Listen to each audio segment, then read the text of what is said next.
Conseil numéro 2. Entretenez la flamme de motivation quoi qu'il arrive. Un entrepreneur est par définition quelqu'un qui entreprend, qui prend des initiatives, lance des projets et travaille avec sa vision. C'est un chemin parsemé d'embûches par défaut et une motivation de fer vous aidera pour tenir bon et rebondir après vos combats professionnels. Il faut noter que la motivation seule ne sera pas suffisante pour vous accompagner jusqu'à et au-delà de la réussite.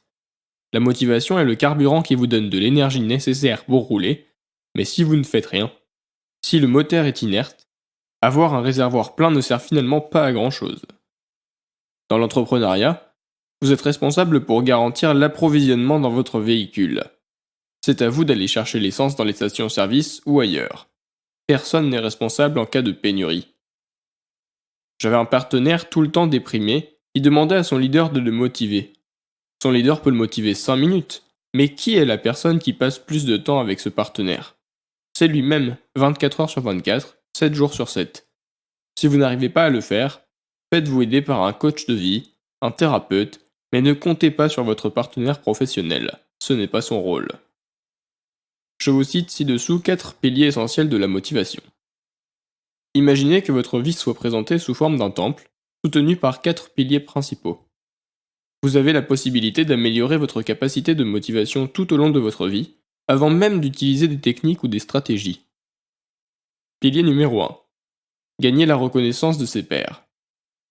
Quand les soldats en temps de guerre abandonnent leur vie pendant le combat, pourquoi le font-ils? Est-ce à cause du patriotisme, de la croyance en la cause pour laquelle ils se battent, ou de la peur de la cour martiale? Quel est votre avis? Peut-être que toutes ces choses jouent un rôle, mais des recherches approfondies ont montré que ce qui motive vraiment un soldat à bien combattre, c'est le désir du respect de la personne qui se bat juste à côté de lui. Ceci est beaucoup plus important que les médailles ou autres formes de reconnaissance publique. Cela est similaire à ce qui motive les vendeurs sur le plancher d'une concession automobile, les étudiants dans une salle de classe ou une équipe d'avocats qui tentent de gagner une affaire.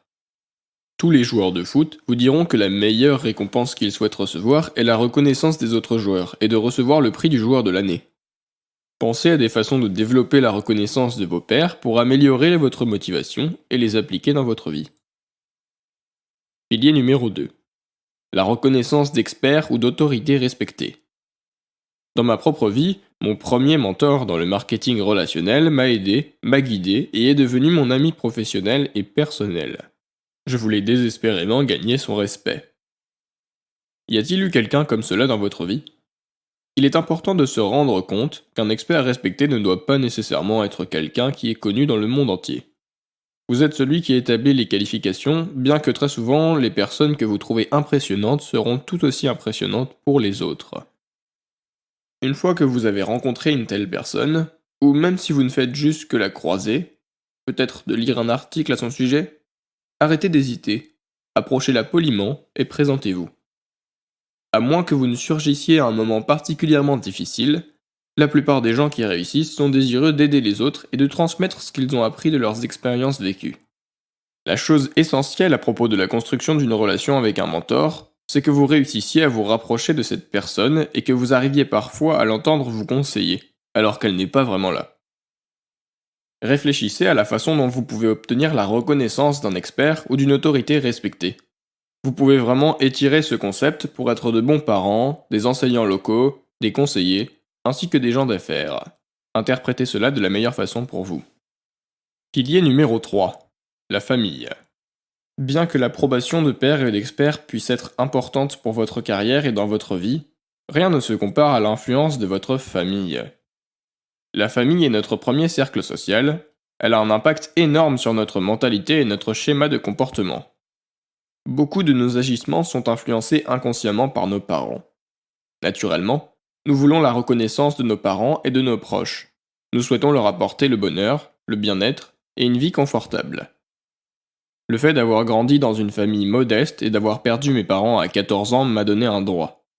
Un passe de vivre une vie comme je l'entends, et ce le plus tôt possible. Plus tard, lorsque je suis devenu père de famille, le bonheur de mes enfants est devenu une de mes priorités et une motivation qui me touche le cœur.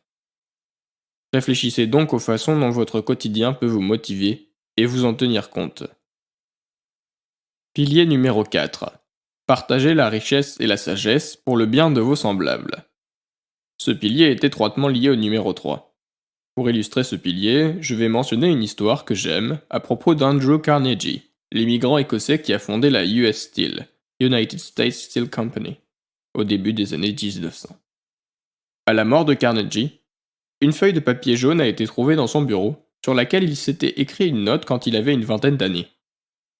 Cette note illustrait le but principal de sa vie. Elle disait « Je vais passer la première moitié de ma vie à accumuler de l'argent et je vais passer la dernière moitié de ma vie à tout donner. » Au cours de sa vie, la fortune de Carnegie est estimée à 450 millions.